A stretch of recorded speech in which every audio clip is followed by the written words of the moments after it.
નમસ્કાર વહાલા વિદ્યાર્થી મિત્રો, હું છું દિવ્યેશ ઘાડિયા અને સ્વાગત કરું છું આપ સર્વનું આપની પોતાની યુટ્યુબ ચેનલ ઓશન કોચિંગ ક્લાસીસમાં.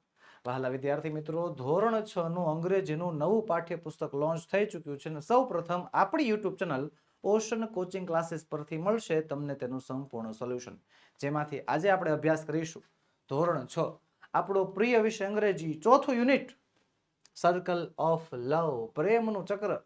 આ યુનિટમાં આજે આપણે ભાગ નંબર 2 નો અભ્યાસ કરવાનો છે.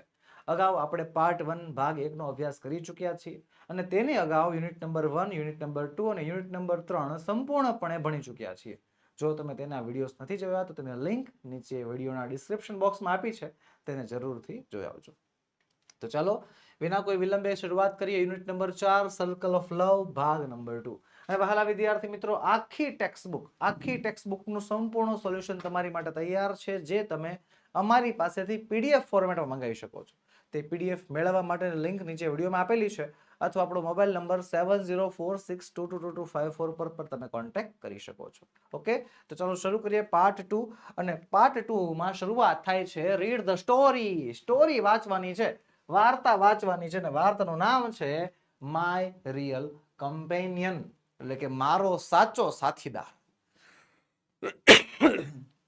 આ સ્ટોરી આપણે ભણવાની છે, તો ચાલો ભણીએ. A new school building. શું કહે છે?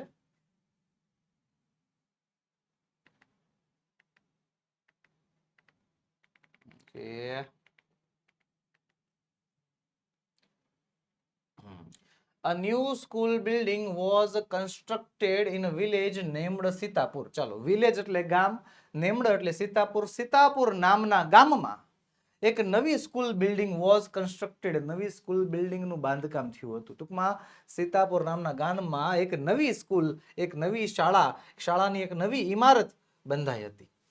It was really nice school, ખરેખર બહુ સારી શાળા હતી. A teacher mister Anand Patel was transferred two that school, અને એ શાળામાં મિસ્ટર આનંદ પટેલ નામના શિક્ષકનું ટ્રાન્સફર થયું હતું, એમની ત્યાં બદલી થઈ હતી. હવે આપણને ખબર છે શાળામાં શિક્ષકની બદલી થાય એટલે ટૂંકમાં બીજા કોઈ જગ્યાએથી બીજી કોઈ શાળામાંથી કોઈ નવા શિક્ષક જે છે આ સ્કૂલમાં ટ્રાન્સફર લઈને આવે હે two that school. He was લવિંગ, એ બહુ પ્રેમાળ, કેરિંગ બહુ જ માયાળુ, બહુ ધ્યાન રાખે એવા, એન્ડ એન્થુથિયાસ્ટિક મેન. એન્થુથિયાસ્ટિક એટલે ઉત્સાહી માણસ હતા. He took motherly care of students. Mother એટલે માતા, અને મધરલી એટલે કે માતાની જેમ એ પોતાના વિદ્યાર્થીઓનું ધ્યાન, જાણે કે એક માતા કેમ બાળકનું ધ્યાન રાખતી હોય એવી રીતે રાખતા. ચલો શરૂઆતનો પહેલો પેરેગ્રાફ શું કહે છે કે સીતાપુર ગામમાં સ્કૂલની એક નવી ઇમારત, નવી બિલ્ડિંગનું બાંધકામ થયું. મિસ્ટર આનંદ જે છે એમનું ટ્રાન્સફર આ સ્કૂલમાં કરવામાં આવ્યું. મિસ્ટર આનંદ બહુ જ સારા એવા શિક્ષક છે, બહુ જ પ્રેમાળ છે, બધાનું બહુ ધ્યાન રાખે છે, બહુ જ ઉત્સાહી પણ છે, અને તે દરેક બાળકનું મધરલી કેર, એક માતાની જેમ, એક માની જેમ વિદ્યાર્થીની ધ્યાન રાખે છે, વિદ્યાર્થીની સંભાળ રાખે છે, એવા માણસ છે. તો કહે છે there was a boy, એક છોકરો હતો, named Nayan in that village. તે ગામમાં એક છોકરો હતો, નામ નયન. he was 10 years old, એ 10 વર્ષનો હતો. he didn't like to study. didn't એટલે કે ભૂતકાળમાં નકારાત્મકતા, didn't like ગમતું નહોતું. he didn't like to study, એને ભણવું ગમવું નહીં, એને ભણવાનું ગમતું જ નહોતું. he liked to play all the day, એને આખો દિવસ ખાલી રમવાનું જ ગમતું, ખાલી રમ જ કરવું ગમતું એને. staying for 5 hours at school was not his cup of tea. staying for 5 hours at school, 5 કલાક. staying એટલે રોકાવું. શું થાય? રોકાવું, રહેવું. for 5 hours, 5 કલાક at school, સ્કૂલમાં 5 કલાક રોકાવું. શું કહે છે? સ્કૂલમાં 5 કલાક રોકાવું. staying for 5 hours at school was not his cup of tea, એના માટે જે છે cup of tea નહોતી. ચલો, was not his cup of tea. cup of tea એટલે થાય ચાનો કપ, બરોબર, ચાનો પ્યાલો. કે 5 કલાક શાળાએ રહેવું નયન માટે ચાનો પ્યાલો ન હતો. એવું પ્રોપર ભાષાંતર નથી કરવાનું આનું, અને સમજો કપ ઓફ ટી નો મતલબ શું થાય છે ખબર? સહેલું કામ. કપ ઓફ ટી એટલે થાય છે સહેલું કામ, અને અહીંયા લખ્યું છે was not his cup of tea, એનું કપ ઓફ ટી નહોતું, એટલે કે એના માટે સહેલું નહોતું, એના માટે તો સજા જેવું હતું. So he rarely went to the school, એટલે રેરલી, રેરલી એટલે ક્યારેક જ, ભાગ્યે જ શાળાએ આવતો. બરોબર ને? જો અહીંયા આપણે કહાનીમાં શું કર્યું ખબર છે? આ સ્ટોરીમાં શું કર્યું? કહાનીના બે કેરેક્ટર, કહાનીના જે બે કિરદાર છે એનું વર્ણન આપ્યું. પહેલા ફકરામાં મિસ્ટર આનંદ જે એક શિક્ષક છે, બહુ જ પ્રેમાળ, બહુ જ માયાળુ, બહુ જ ઉત્સાહી એવા શિક્ષક છે, એનું વર્ણન આપણને આપ્યું. અને બીજા પેરેગ્રાફની અંદર જે આનંદ નામ નયન નામનો છોકરો છે, 10 વર્ષનો છોકરો, એનું વર્ણન આપ્યું કે બિચારા માટે, એના માટે ભણવું જે છે એટલે સજા સમાન છે. બરોબર? એના માટે ભણવું બહુ અઘરી વાત છે. 5 કલાક એકને એક જગ્યાએ બેઠું રહેવું, ભણ કરવું, અરે યાર ઈ કોણ કરે? હે? તો આપણને અહીંયા કહાનીના જે બે કેરેક્ટર્સ છે, બે જે સભ્યો છે, કહાનીના જે કિરદાર છે, એનું આપણને વર્ણન મળી ગયું. ચાલો કહાની હવે આગળ વધે છે. મિસ્ટર આનંદ જે શિક્ષક છે, decided to educate all the children of the village. Mister Anand decided નક્કી કર્યું. શું નક્કી કર્યું? ટુ એજ્યુકેટ, ભણાવે, all the children of the village, ગામના બધાય છોકરાને ભણાવવામાં આવશે, ગામના બધાય છોકરાને ભણાવવા છે, આવું એને નિર્ણય કર્યો. So he noticed Nayan's absence and decided to meet him. એટલે એને નોટિસ એટલે કે ધ્યાનમાં લીધું. શું ધ્યાનમાં લીધું? નયનની એબ્સન્સ. એબ્સન્સ એટલે ગેરહાજરી, કે નયન જે છે શાળાએ ગેરહાજર રહે છે, એ વસ્તુ જે છે મિસ્ટર આનંદના એટલે કે શિક્ષક શ્રીના ધ્યાનમાં ગઈ, કે નયનની ગેરહાજરીની નોંધ એને લીધી. અને ડિસાઇડેડ નક્કી કર્યું. શું નક્કી કર્યું? ટુ મીટ હિમ, એને મળશે. મિસ્ટર આનંદ નક્કી કર્યું કે હવે નયનને મળશે. વન્સ, એક વખતની વાત છે, he visited નયન્સ હોમ, એક વાર તે નયનના ઘરે ગયા. he asked his parents, he એટલે કોણ? Mister Anand.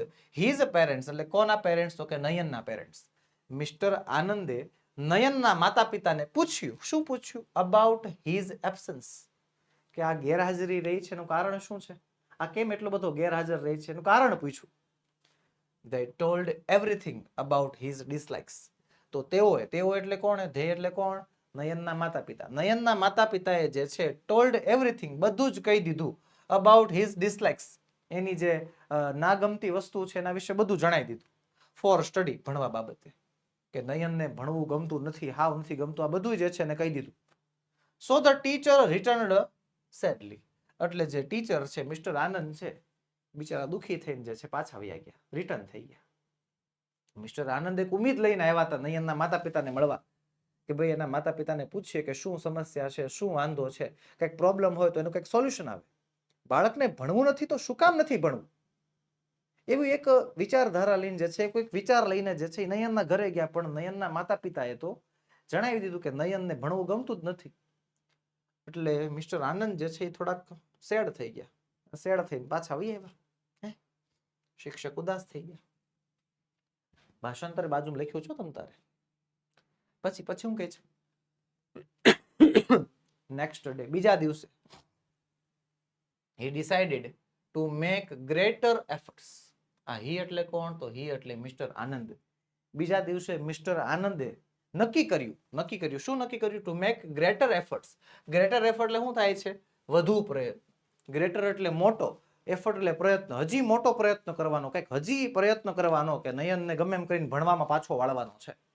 he went to his home again. એ ફરીવાર એના ઘરે ગયા. બોલ. નયન greeted him. નયન એને ગ્રીટેડ એટલે શું થાય? આપણા ઘરે કોઈ મહેમાન આવે એટલે આપણે શું કહીએ? આવો આવો, જય શ્રી કૃષ્ણ, કેમ છો આપણે કહીએ ને. જેવા આપણે ઘરે અંદર આવે એટલે આપણે એને આવું સ્વાગત કરીએ. તો યસ, એવી રીતે નયને શું કર્યું? નયને તેમને આવકાર્યા, નયને તેમનું સ્વાગત કર્યું. હવે સંવાદ આપ્યો છે. મિસ્ટર આનંદ કહે છે, લેટ્સ ગો ટુ સ્કૂલ નયન, ચાલો આપણે સ્કૂલે જઈએ નયન.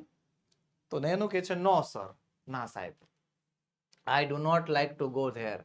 મને ત્યાં જવું ન ગમે. તો મિસ્ટર આનંદ કહે છે, સી, કે જો સાંભળ મારી વાત, you will enjoy games and songs with your friends.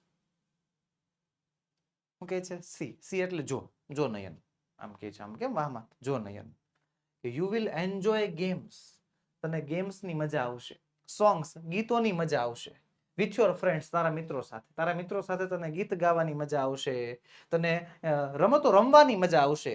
You will learn new things, તને નવી નવી વસ્તુઓ સમજાશે, તને નવી નવી વસ્તુઓ ભણવા મળશે. તો નયનું કહે છે નો નો નો નો નો, નહીં નહીં નહીં નહીં નહીં, આઈ વિલ નોટ કમ, હું નહીં આવું.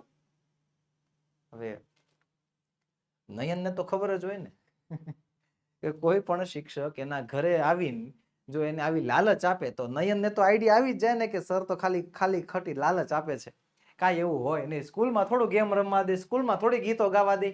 હે નયન કે નહીં આવું નહીં આવું નહીં જ વયો ગયો રૂમમાં. જો હી રેન ઇનસાઇડ હિઝ હોમ, હી એટલે કે નયન રેન એટલે કે દોડ્યો ઇનસાઇડ હિઝ હોમ, એના ઘરની અંદર દોડી વયો ગયો. ઊભો જ ન રહ્યો ને, આવું જ નથી એમ. પછી શું થાય છે? Mister Anand went to school alone. Mister Anand vent to the school, સ્કૂલે વયા ગયા અલોન, એકલા. એમણે પ્રયત્ન કર્યો તો નયનને સ્કૂલે લઈને આવવાનો, પણ બિચારા મિસ્ટર આનંદ ને સફળતા ન મળી, એને એકલા જે છે શાળાએ જવું પડ્યું. Then it was mister Anand's routine work to call Nayan for school and Nayan was denying and making excuses. એવડું મોટું વાક્ય એક સાથે કટકે કટકે ભણીએ તમ તારે, આપણે ક્યાં ઉતાવળ છે? ચલો સમજો શું કહે છે કે ધેન એટલે ત્યારબાદ it was mister Anand's routine, આ મિસ્ટર આનંદનું રૂટીન વર્ક બની ગયું. રૂટીન વર્ક એટલે શું થાય? રોજનું કામ બની ગયું, દૈનિક કાર્ય બની ગયું. બરોબર છે, રોજનો ક્રમ થઈ ગયો. શું રોજનો ક્રમ થઈ ગયો? કે to call Nayan for school, નયનને શાળા માટે બોલાવવાનું, એના ઘરે જવાનું. અને નયન વોઝ ડિનાઇંગ, નયન જે છે સ્કૂલે આવવાની, શાળાએ આવવાની ના પાડે. અને મેકિંગ એક્સક્યુઝીસ, એક્સક્યુઝીસ એટલે બહાના, મેકિંગ એટલે બનાવવું, બહાના બનાવે. પછી તો આ રોજનું થઈ ગયું કે રોજે મિસ્ટર આનંદ નયનને ઘરે જાય, નયનને કે હાલ બટા તું સ્કૂલે હાલ મારી ભેગો, ને નયન રોજ ના પાડે, રોજ નવા નવા બહાના બનાવે. આફ્ટર સમ ડેઝ, થોડાક દિવસો પછી mister Anand started playing with Nayan at Nayan's home. કે થોડાક સમય પછી, થોડાક દિવસો પછી મિસ્ટર આનંદ સ્ટાર્ટેડ એટલે કે શરૂ કર્યું, પ્લેઇંગ વિથ નયન, નયન સાથે રમવાનું, એટ નયન્સ હોમ, નયનના ઘરે. નયનના ઘરે જઈને નયન સાથે રમવાનું ચાલુ કર્યું. After the school hours, school hours એટલે કે સ્કૂલની કલાકો પતી જાય, સ્કૂલનું કામ પતી જાય. આપણને ખબર છે આપણી શાળા જે છે, શાળાનો સમયગાળો જે છે બપોરે સવારે 8 થી બપોરના 1 નો હોય, અથવા જે કંઈ પણ તમારી સ્કૂલનો રેગ્યુલર સમયગાળો હોય, એ સ્કૂલનો સમય પતી જાય એટલે પછી મિસ્ટર આનંદ તો ફ્રી જ છે, શિક્ષક છે એ રેડી, એટલે એ નયનના ઘરે જાય, નયન ભેગા રમે. સ્કૂલનું કામ પતાવીને, સ્કૂલની કલાકો પૂર્ણ કરીને મિસ્ટર આનંદ નયનના ઘરે નયન સાથે રમવા જાય. Nayan also liked to play with him, નયનને એની સાથે રમવાની બહુ મજા આવે. પાછી નયનની મજા આવે. There games went on for few days, તેમની આ રમતો થોડાક દિવસ ચાલી, મજા આવી બધાને. Then mister Anand started telling interesting stories, અને ધેન એટલે ત્યારબાદ mister Anand started telling, mister આનંદે ચાલુ કર્યું શું કહેવાનું? ઇન્ટરેસ્ટિંગ સ્ટોરીઝ, રસપ્રદ વાર્તાઓ કહેવાનું ચાલુ કર્યું. એન્ડ આસ્કિંગ પઝલ્સ, અને ઉખાણા પૂછવાનું ચાલુ કર્યું. કોયડા પૂછવાનું, ઉખાણા પૂછવાનું ચાલુ કર્યું. પેલા તો ગેમ રમતા હતા એટલે મજા આવતી હતી, હવે ધીમે ધીમે જે છે મિસ્ટર આનંદે એને વાર્તા કહેવા માંડે, એને ઉખાણા પૂછવા માંડે. તો હાલો જોઈ છે શું થાય છે. Nayan found a real friend in mister Anand, નયનને ફાઉન્ડ એટલે મળ્યા, અ રિયલ ફ્રેન્ડ એક સાચા મિત્ર, ઇન મિસ્ટર આનંદ, નયનને મિસ્ટર આનંદના રૂપમાં એક સાચા મિત્ર મળ્યા હતા.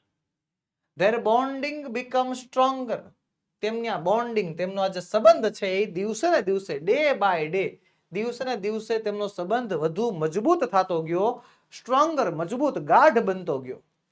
થસ, આ રીતે mister Anand tried to teach him numbers and reading by play way method. શું કહે છે? આ રીતે મિસ્ટર આનંદ ટ્રાઈડ, મિસ્ટર આનંદે પ્રયત્ન કર્યો, ટુ ટીચ હિમ, એને ભણાવવાનું. શું ભણાવવાનું? નંબર્સ, સંખ્યાઓ, અને રીડિંગ, વાંચવાનું. કેવી રીતે? પ્લે વે મેથડથી. પ્લે વે મેથડથી જે છે એને ભણવાનો, એને ભણાવવાનો, એને નંબર્સ, સંખ્યા, એને વાંચન શીખવાડવાનો પ્રયત્ન કર્યો. નયન લાઇકડ ઇટ. નયનને બહુ ગમ્યું. આફ્ટર 2 months, 2 મહિના પછી Nayan started to come to school with mister Anand. 2 મહિના પછી Nayan started to come to the school. Nayan mister Anand ભેગો, મિસ્ટર આનંદ ભેગો સ્કૂલે આવવા માંડ્યો, રેગ્યુલર આવવા માંડ્યો. And enjoyed learning. એને ભણવામાં મજા આવવા માંડી. They become કમ્પેનિયન્સ of each other. તેઓ બંને એકબીજાના સાથીદાર બની ગયા. બરોબર. અહીંયા જે છે કહાનીમાં શું થયું કે એક શિક્ષક અને વિદ્યાર્થી બંને એક સાચા સાથીદાર બની ગયા, બંને એક મજબૂત સાથીદાર બની ગયા. ચલો, વન ડે. હવે એક દિવસની વાત છે. Nayan was waiting for his companion. કે નયન જે છે રાહ જોતો હતો પોતાના સાથીદારની, ટુ ગો ટુ સ્કૂલ, સ્કૂલે જવા માટે. પણ હી ડિડન્ટ કમ. પણ મિસ્ટર આનંદ, એના સાથીદાર, આવ્યા નહીં.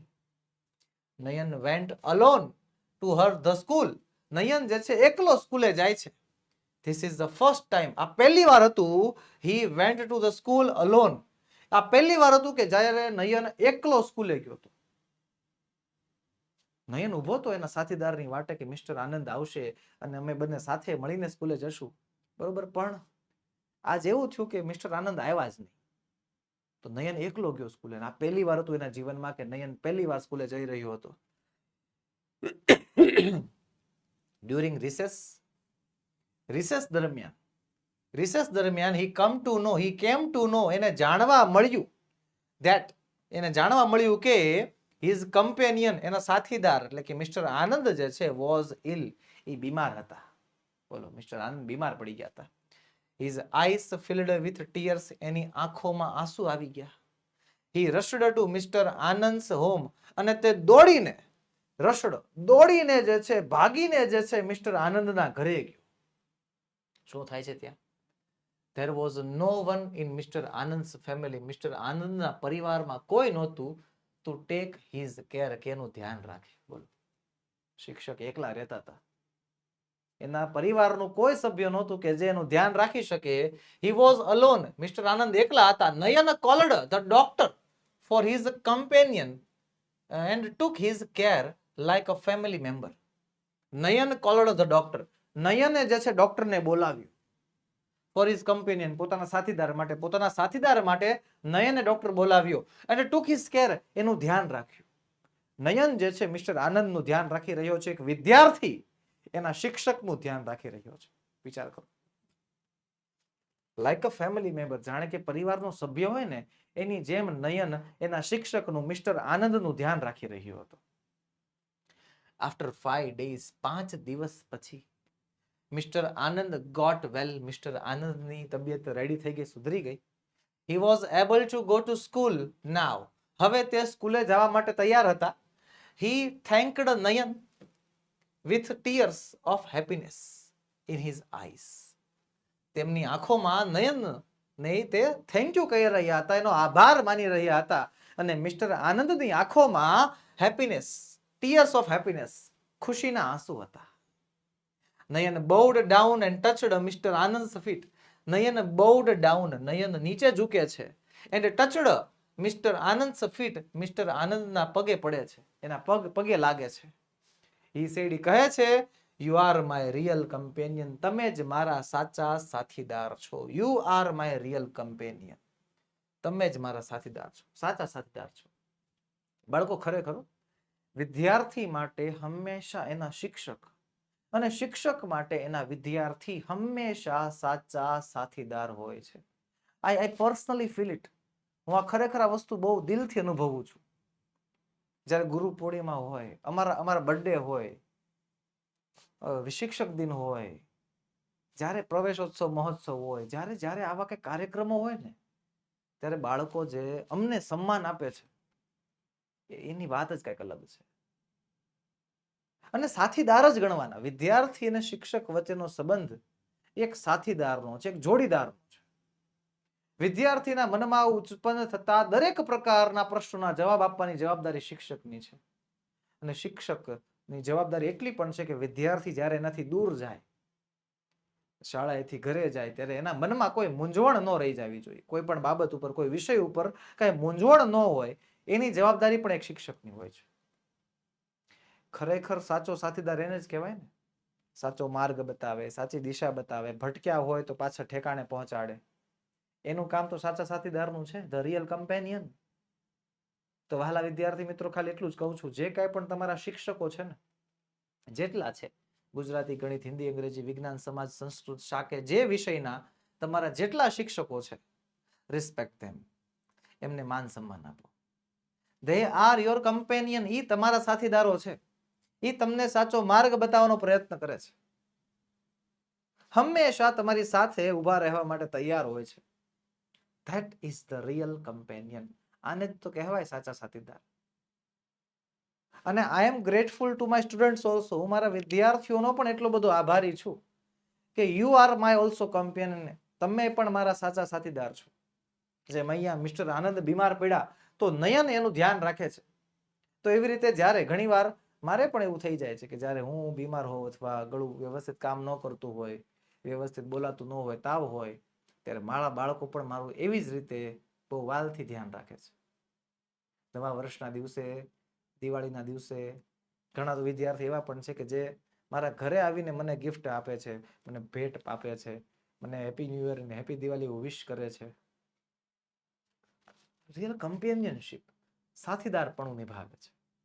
તો ખરેખર વિદ્યાર્થી અને શિક્ષક વચ્ચે આ એક સાથીદારપણાનો સંબંધ હોવો જરૂરી છે. પછી હું કહે છે, how can I leave you alone? Mister Anand was very happy and surprised.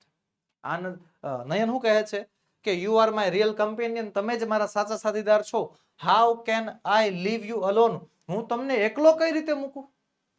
અને mister Anand was very happy and surprise. Mister Anand બહુ જ ખુશ હતા અને આશ્ચર્યચકિત પણ હતા. ચાલો આગળ વધીએ. પણ આગળ વધીએ એની પહેલા વિદ્યાર્થી મિત્રો, તમારા માટે ખાસ નોંધ. ધોરણ 3 થી 12 ના વિદ્યાર્થીઓ, જી હા, ધોરણ 3 થી 12 ના વિદ્યાર્થીઓ માટે નીચેની બધી પીડીએફ ને પીપીટી તૈયાર છે. સ્વ અધ્યયન પોથી સોલ્યુશન, સમજૂતી પ્લસ સ્વાધ્યાય સોલ્યુશન, ગાલા સ્વાધ્યાય પોથી સોલ્યુશન, પ્રોજેક્ટ પ્રવૃત્તિ બુકનું સોલ્યુશન, પ્રયોગ પોથી ને ભૂગોળ પોથી સોલ્યુશન, અંગ્રેજી ગ્રામરનું સોલ્યુશન, યુનિટ ટેસ્ટ અને આઈએમપી પ્રશ્નોનું સોલ્યુશન, સાથે સાથે અસાઇનમેન્ટ અને આઈએમપી પેપર, આ બધાના સોલ્યુશન તમારી માટે તૈયાર છે, જેની પીડીએફ અથવા પીપીટી તમે અમારી પાસેથી મંગાવી શકો છો. આપણો વોટ્સએપ નંબર 7046222254 પર કોન્ટેક્ટ કરીને તમે આ પીડીએફ અને પીપીટી અમારી પાસેથી મેળવી શકશો. અને આપણી application ocean coaching classes download કરીને તેમાંથી પણ જો તમારે પીડીએફ કે પીપીટી જોઈતી હોય તો પણ તમને મળી જશે. એપ્લિકેશન ડાઉનલોડ કરવાની લિંક નીચે વિડીયોમાં આપેલી છે. ચાલો આગળ વધીએ. હું કહે છે, આન્સર ધ ફોલોઈંગ ક્વેશ્ચન્સ. નીચેના સવાલોના જવાબ આપવાના છે. તો પહેલો સવાલ છે, why did Nayan not like to go to the school? કે શા માટે નયનને શાળાએ જવું ન ગમતું? તો લખીશું જવાબ, Nayan did not like to go to school because he did not like to study. નયનને શાળાએ જવું ન ગમતું કારણ કે નયનને ભણવું જ નહોતું ગમતું. બીજો સવાલ છે, describe mister Anand's nature in 2-3 sentences. ચલો સવાલ સમજો. ડિસ્ક્રાઇબ એટલે વર્ણન કરો. મિસ્ટર આનંદ્સ નેચર, મિસ્ટર આનંદના સ્વભાવનો, ઇન 2-3 સેન્ટેન્સીસ, 2-3 વાક્યોમાં. 2-3 વાક્યમાં મિસ્ટર આનંદના સ્વભાવનું વર્ણન કરો. લખીશું, મિસ્ટર આનંદ વોઝ અ લવિંગ, કેરિંગ એન્ડ enthusiastic man. કે મિસ્ટર આનંદ એક પ્રેમાળ, એક દયાળુ ભાવના અને enthusiastic એટલે કે ઉત્સાહી માણસ હતા. He took motherly care of the students. તે વિદ્યાર્થીઓની માતાની જેમ સંભાળ રાખતા. ત્યારબાદ ત્રીજું છે, find out the similar words or phrases following words from the story. નીચેના શબ્દોના સમાનાર્થી લખવાના છે. તો glad નું લખીશું happy, friend નું લખીશું companion, look after નું થઈ જશે take care અને unhappiness નું થઈ જશે sadly. ઓકે, ચાલો આગળ વધીએ. ચોથો સવાલ છે, how did Nayan take care of his companion? how એટલે કેવી રીતે. નયન take care, નયને ધ્યાન રાખ્યું, of his companion એના સાથીદારનું. નયને એના સાથીદારનું ધ્યાન કઈ રીતે રાખ્યું? લખીશું, નયન called the doctor for his companion. નયને પોતાના સાથીદાર માટે ડોક્ટર બોલાવ્યા. and took his care, like a family member, અને એક પરિવારના સભ્યની જેમ પોતાના સાથીદારનું એણે ધ્યાન રાખ્યું. ત્યારબાદ છે give a new title of the story. આ સ્ટોરીનું એક નવું નામ સજેસ્ટ કરો. ચલો કમેન્ટ બોક્સ તમારા માટે તૈયાર છે. આ સ્ટોરી માટે એક નવું નામ તમારે મને જણાવવાનું છે. Give a new title two this story. શું આવશે? ચાલો ફટાફટ તમારે તમારી ઈચ્છા પ્રમાણે તમને જે કાંઈ પણ નામ યોગ્ય લાગતું હોય એવું નામ તમે આ કમેન્ટ બોક્સમાં અમને જણાવી શકો છો. હાલો ફટાફટ ટાઈપ કરી નાખો. સોચો. એક શિક્ષક અને તેના વિદ્યાર્થી વચ્ચેનો પ્રેમ ભરેલો સંબંધ આપણને આ વાર્તામાં જણાવ્યું. ડન. ચલો તો હું મારા પ્રમાણે તમને જવાબ આપું છું. મેં લખ્યું છે અ ટ્રુ ટીચર. ઓકે ચાલો આગળ વધીશું. Study the marriage invitation card and answer the questions. અહીંયા આપણને મેરેજ ઇન્વિટેશન કાર્ડ એટલે લગ્નની કંકોત્રી. અહીંયા આપણને મેરેજ ઇન્વિટેશન કાર્ડ આપેલું છે, તેને સ્ટડી કરવાનું છે, તેને જોવાનું છે અને એના આધારે સવાલના જવાબ આપવાના છે. Look at the card. Card જોઈ લો. સૌથી પહેલાનું કામ શું કીધું મેં? માહિતી વાંચવાનું. ચાલો માહિતી છે શ્રી ગણેશાય નમઃ. સૌથી પહેલા તો you are invited to the marriage of Suresh Deshmukh and Urvashi ન્યાય. સુરેશ દેશમુખ અને ઉર્વશી ન્યાયના મેરેજ છે. તારીખ છે ડિસેમ્બર 21, 2024 એટ 11 AM ઓનવર્ડ્સ. સવારના 11 વાગે છે. જગ્યા Radhe Krishna hall near RC road, Shampur. Okay. Regards એટલે કે મોકલનાર છે દેવરાજ એન્ડ પ્રતીક્ષા દેશમુખ ફેમિલી. દેવરાજ અને પ્રતીક્ષા દેશમુખ પરિવાર જે છે એ તમને શુભેચ્છા પાઠવે છે. તો હાલો પહેલો સવાલ ડેટાના આધારે. What was the date of marriage ceremony? Marriage સેરેમનીની એટલે કે લગ્નની તારીખ જો અહીંયા રહી ડિસેમ્બર 21, 2024 છે. લખીશું આ રીતે. The date of the marriage ceremony was on 21st December 2024. Simple. ત્યારબાદ આગળ છે what was the bride's name? Bride નું નામ શું છે? તો જો અહીંયા આપણને બે નામ આપ્યા છે, સુરેશ દેશમુખ અને ઉર્વશી ન્યાય. તો સારામાંથી બ્રાઇડ કોને કહેવાય? પરણેતરમાં પુરુષ હોય એને ગ્રુમ કહેવાય, જે સ્ત્રી હોય એને બ્રાઇડ કહેવાય. બ્રાઇડ એટલે થાય છે દુલ્હન. લખીશું the bride's name was Urvashi Nyay. ત્યારબાદ ત્રીજો સવાલ છે was the programme held in the morning or evening? સૌથી પહેલા શીખવાડ્યું છે આગળ પ્રમાણે જ્યારે WH શબ્દ વગર, કયો શબ્દ? WH શબ્દ. who, what, where, when, why, how many, how much, how far, how long, આવા કોઈ પણ WH શબ્દ વગર બીજા કોઈ અન્ય શબ્દથી am is are, was, were, have has, had એવા કોઈ પણ અન્ય શબ્દથી જ્યારે સવાલ પૂછેલો હોય ત્યારે એનો જવાબ હા આવે અથવા તો ના આવે. પહેલા આપણે હા અથવા ના બેમાંથી એક લખવું પડશે. લખીશ પહેલા હું ના. The programme was held in the morning. કે ના, પ્રોગ્રામ જે છે મોર્નિંગમાં આયોજન કરવામાં આવેલો હતો. બરોબર છે. ચાલો આગળ વધીશું. who gave invitation? ઇન્વિટેશન કોણે આપેલું છે? તો જે રિગાર્ડ્સમાં જેનું નામ લખ્યું હતું ને એમણે આમંત્રણ આપ્યું છે. Devraj and Pratiksha Deshmukh gave the invitation. Devraj અને પ્રતીક્ષા દેશમુખે જે છે આપણને આમંત્રણ આપ્યું છે. Where was the marriage function held? Where એટલે ક્યાં? The marriage function held, marriage ફંક્શનનું આયોજન કરેલું છે. તો જે આપણને ડેટામાં જે વેન્યુ આપેલું છે ને, વેન્યુ એટલે જગ્યા, કે Radhe Krishna hall near RC road, Shampur. આ આપણું જે આખું એડ્રેસ છે ને બસ એ આખું એડ્રેસ જ લખવાનું છે કે કઈ જગ્યાએ મેરેજનું કહેવાય કે મેરેજ સેરેમનીનું આયોજન કરેલું છે.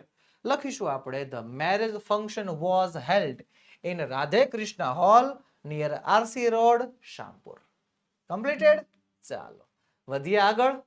રાઇટિંગ સેક્શન છે. Here are some messages. અહીંયા થોડાક સંદેશાઓ, થોડાક મેસેજીસ આપણને આપ્યા છે. Where will you write them in your school? તમે તમારી શાળામાં એને ક્યાં લખશો? Write the alternate message too. એને જેવો જ એક બીજો મેસેજ પણ તમારે તૈયાર કરવાનો છે. જો મેસેજ આ પ્રકારનો આપ્યો છે. ચલો મેસેજ છે આમાં લખ્યું છે where will you write them in your school અને રાઇટ અલ્ટરનેટ મેસેજ. અને બીજું છે જો પેલું છે જો throw waste paper in dustbin only, it will keep the school clean. કે વેસ્ટ પેપરને ખાલી કચરા ડોલમાં નાખો એનાથી સ્કૂલ કમ્પ્લીટલી ક્લીન રહેશે. તો આપણે આ ક્લાસરૂમમાં અથવા પ્લેગ્રાઉન્ડમાં જે છે આપી શકીએ આ મેસેજ. અને એની જેવો બીજો એક મેસેજ તૈયાર કરવો હોય તો keep the school clean, use dustbin. Keep the school clean કે સ્કૂલને સ્વચ્છ રાખો. બીજો મેસેજ યુઝ ડસ્ટબિન, ડસ્ટબિન વાપરો. ઓકે, ચલો પછીનો મેસેજ છે save water and water will save you. પાણી બચાવો, પાણી તમને બચાવશે. You can not produce water, you can only save it. તમે પાણીને ઉત્પન્ન નથી કરી શકતા, તમે ખાલી એને બચાવી શકો છો. તો પેલા તો આવો મેસેજ આપણે ક્યાં વાપરી શકીએ? તો ક્યાં આપી શકીએ? નિયર ધ વોટર ટેપ્સ અથવા તો કુલર્સ, કે જ્યાં પાણીના નળ હોય ત્યાં, અથવા તો જે કુલર હોય ને ત્યાં આપણે આ મેસેજ લખી શકીએ. એની જેવો બીજો એક message, every drop of water is precious, save water. પાણીની દરેક બૂંદ, ડ્રોપ, પાણીનું દરેક ટીપું બહુ જ કિંમતી છે, સેવ વોટર, પાણી બચાવો. ઓકે, ચાલો આગળ વધીએ. At a time, if one speaks, it's the message. If more than one speak, they create noise. Okay છે. એટ અ ટાઈમ એટલે કે એક વારમાં, ઇફ વન સ્પીક્સ, જો એક વ્યક્તિ બોલતો હોય, ઇટ્સ અ મેસેજ, તો એ એક સંદેશો છે, તો એ વ્યક્તિ કંઈક કહેવા માંગે છે. અને if more then one speaks, જો એક કરતા વધારે લોકો બોલતા હોય તો દે ક્રિએટ નોઇઝ, એનાથી ઘોંઘાટ થાય છે. ઓકે, જો એક બોલશે તો બધાય સાંભળશે, બધાય બોલશે તો કોઈ નહીં સાંભળે. આ ઓલ્ટરનેટ મેસેજ બની શકે ને. પેલા તો ક્યાં આપીશું આ મેસેજને? ક્લાસરૂમમાં ને એસેમ્બલી હોલમાં. ક્લાસરૂમમાં કે હોલમાં જ્યારે બધા સમૂહમાં બોલવા માંડે ને ત્યારે કોઈનો અવાજ સંભળાય નહીં, કોઈની વાત સાંભળી ન શકાય. અલ્ટરનેટ મેસેજ આવો બને, wait for your turn to speak.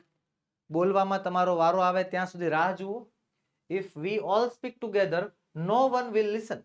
જો આપણે બધાય બોલશું તો કોઈ સાંભળશે નહીં. ઓકે, હાલો ત્યારબાદ અહીંયા એક સંદેશો છે. Do not pluck flowers and leaves.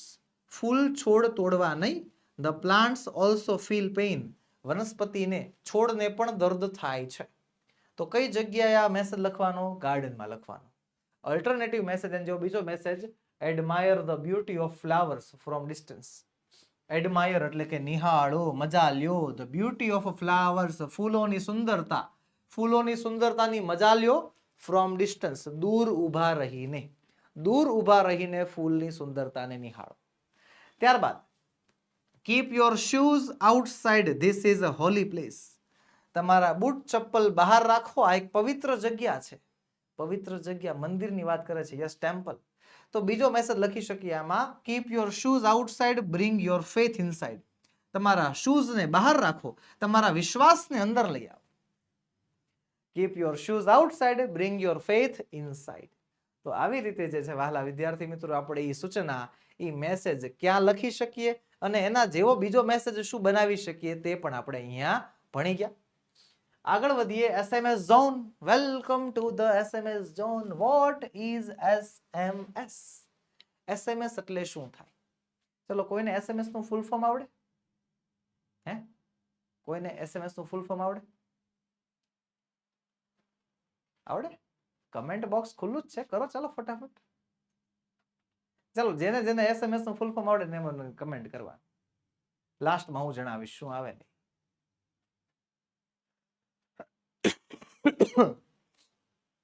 થઈ ગયું? ઓકે, ચલો હવે હું જણાવું છું. SMS નું ફૂલ ફોર્મ થાય છે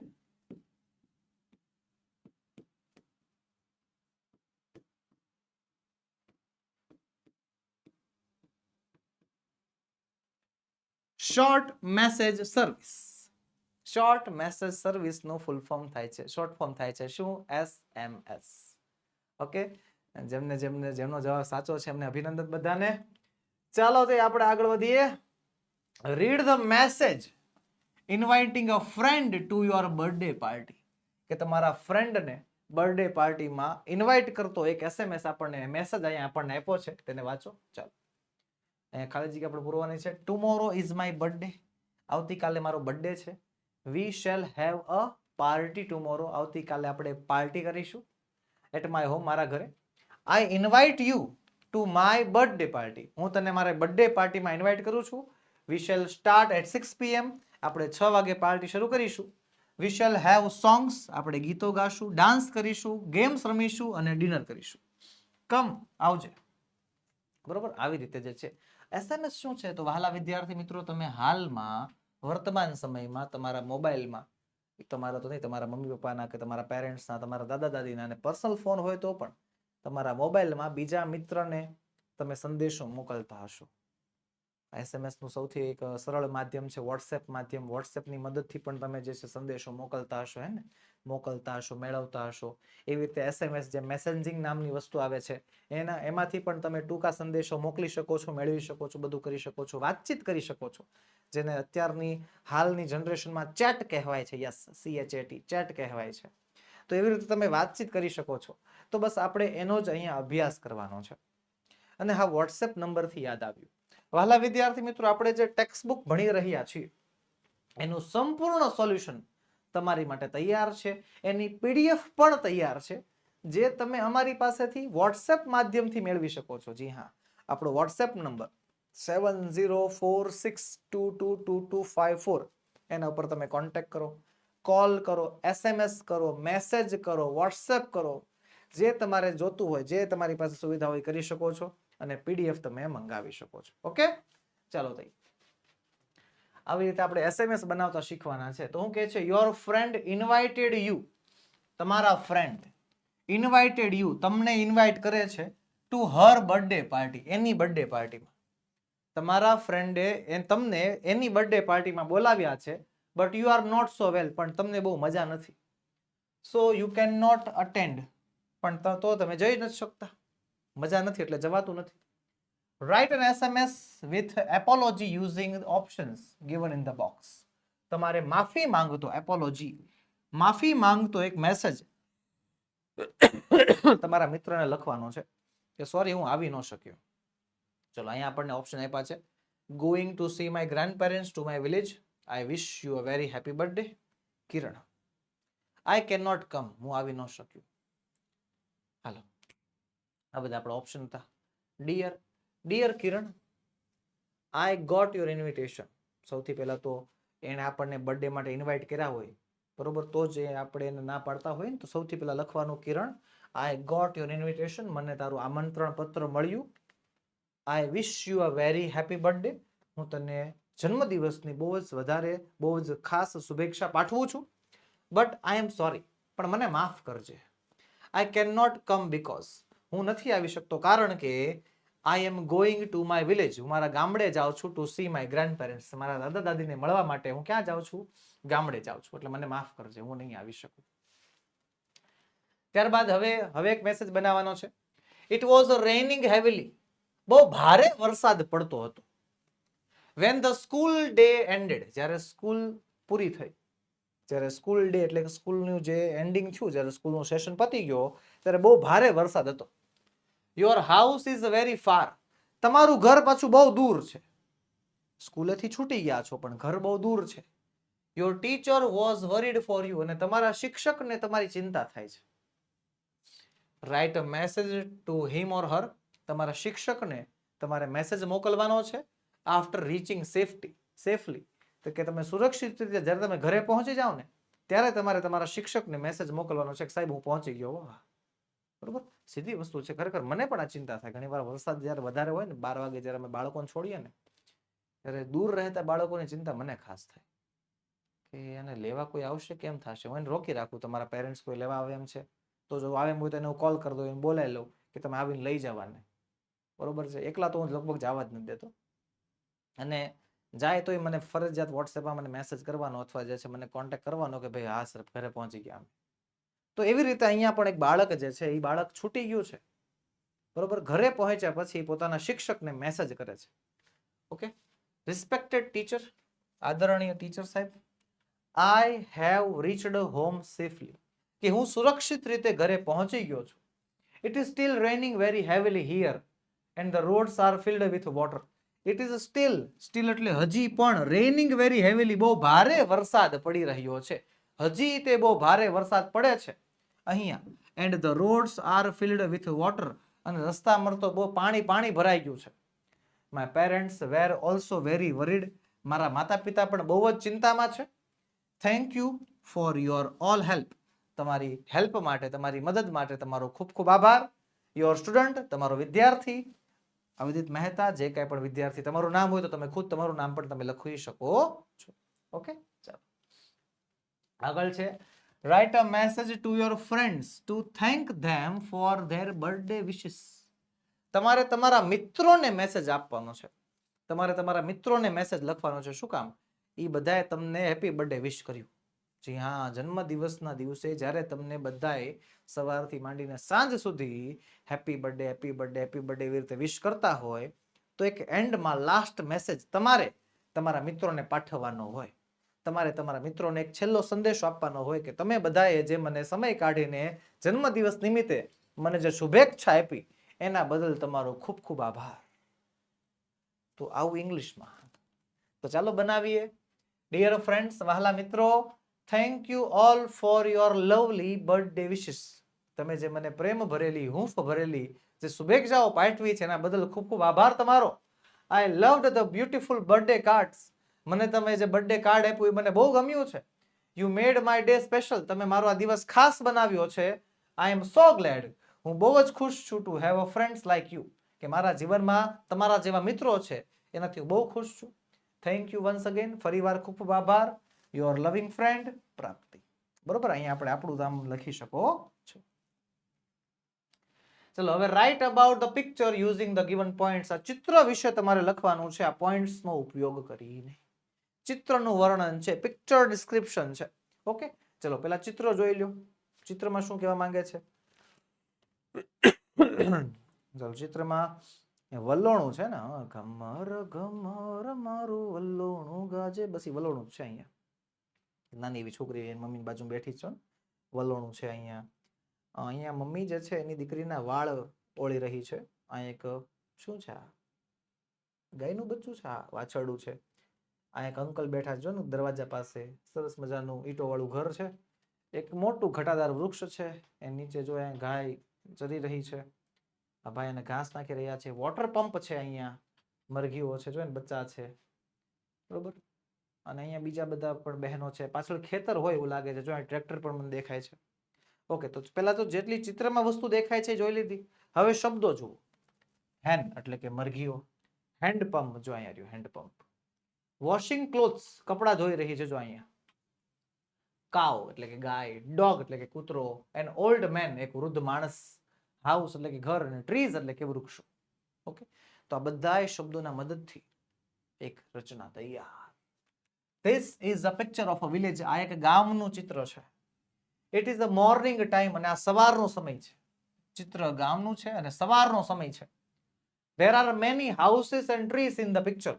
આ ચિત્રમાં ઘણા બધા ઘર અને ઘણા બધા વૃક્ષો છે. There is a big field. એક મોટું ખેતર પણ છે. A man is sitting at the door of house. એક માણસ sitting બેઠો છે. ક્યાં? At the door, દરવાજા પાસે of a house, ઘરના દરવાજા પાસે બેઠો છે. A baby goat is sitting near him. એક બેબી ગોટ એટલે કે એક નાની બકરી, બકરીનું બચ્ચું જે છે એની બાજુમાં બેઠું છે, નજીક બેઠું છે. A woman and a girl are sitting in the front of the door. એક સ્ત્રી અને એક છોકરી બંને દરવાજાની સામે બેઠા છે. The woman is combing the girl's hair. કે જે સ્ત્રી છે એ છોકરીના વાળ ઓળી રહી છે. There is a goat behind them. એમની પાછળ એક બકરી છે. Three women are in front of the house. ત્રણ સ્ત્રીઓ ઘરની સામે છે. A woman is making buttermilk. એક વુમન જે છે, એક સ્ત્રી જે છે એ બટરમિલ્ક એટલે કે છાશ બનાવી રહી છે. અને two other women are talking to her. અને બે બીજી સ્ત્રીઓ એની સાથે વાતો કરી રહી છે. A small girl is sitting with them. એક નાનકડી એવી છોકરી એની ભેગી બેઠી છે. There is a small hand pump in front of the house. ઘરની સામે એક નાનકડો એવો હેન્ડ પંપ છે. There is a bucket and a pot. એક ડોલ અને એક ઘડો. Near the hand pump. Hand પંપની નજીક એક ડોલ અને એક ઘડો છે. A man is standing under the tree. એક ભાઈ, એક માણસ જે છે એ ઝાડની નીચે ઊભા છે. Near the house, ઘરની નજીક. He is feeding the cow. તે ગાયને ચરાવી રહ્યા છે. Two women are washing clothes. બે સ્ત્રીઓ કપડા ધોઈ રહી છે. Near the tree, ઝાડની નજીક. There is a dog and a few hens in the picture. ચિત્રમાં એક કૂતરો અને થોડી ઘણી મરઘીઓ પણ આપણને દેખાય છે. ઓકે, સરસ મજાનું ચિત્રનું વર્ણન થઈ ગયું તૈયાર. ચલો તો બસ વહાલા વિદ્યાર્થી મિત્રો, આજના વિડીયોમાં એટલું જ. આજે આપણે ભણ્યા યુનિટ નંબર 4 નો ભાગ નંબર 2. મળીશું આવતા લેક્ચરમાં, જેમાં આપણે યુનિટ નંબર 4 નો ભાગ નંબર 3 કે જેમાં આપણે યુનિટને પૂર્ણાહુતિ તરફ લઈ જશું. તો એ વિડીયો માટે તૈયાર રહેજો. વહાલા વિદ્યાર્થી મિત્રો, આ વિડીયો ગમ્યો હોય, ઉપયોગી લાગ્યો હોય તો લાઈક કરો, તમારા મિત્રોમાં શેર કરો, જેનાથી તે પણ આ વિડીયોનો લાભ લઈ શકે, અને ચેનલમાં નવા હોય તો સબસ્ક્રાઇબ કરો. જય હિન્દ, જય ભારત.